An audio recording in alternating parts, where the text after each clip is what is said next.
Je to už 79 rokov, čo na Slovensku vypuklo Slovenské národné povstanie. Tento významný deň si pripomíname na viacerých miestach, no najmä tam, kde sa odohrávali ťažké boje, či na miestach spojených s krutosťou nacistického vyčínania. Zachovanie pamäti je základnou hodnosťou národa.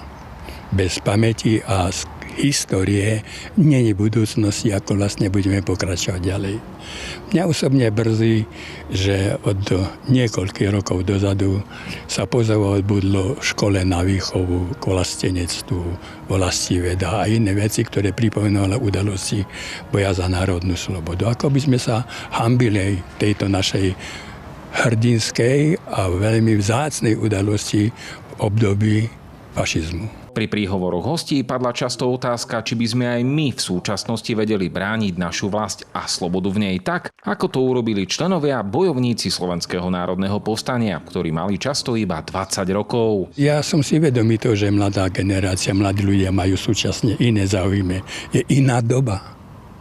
Iné prostriedky, s ktorými prichádzajú do styku a tieto veci, keď nie sú dané z rodiny a nie sú preferované školou výukou, lebo nie je, lebo 2 hodiny výuky dejepisu je k Slovenskému národnému povstaniu a druhej svetovej vojne podľa mňa málo.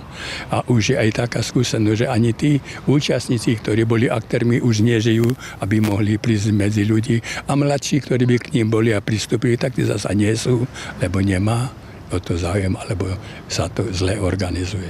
My niekedy tak v tej našej slovenskej povahe ako keby zabúdame, že máme byť aj na niečo hrdí, že tu máme aj ľudí, ktorí proste sa dokázali zoprieť, našli odvahu a mali sme to hovoriť preto, nielen kvôli hrdosti, ale aj kvôli tomu, že by sme si to mali všetko vážiť a že to nie je zadarmo.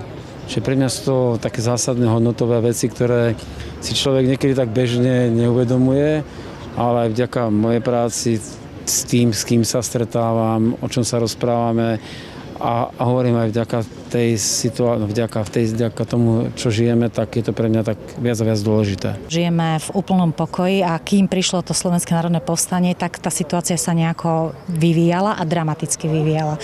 Ja len verím, že každý človek, že keď príde tá doba útlaku a začneme vnímať naozaj ohrozovanie slobody aj vlastné, že sa postavíme naozaj na tú stranu spravodlivosti. V to verím.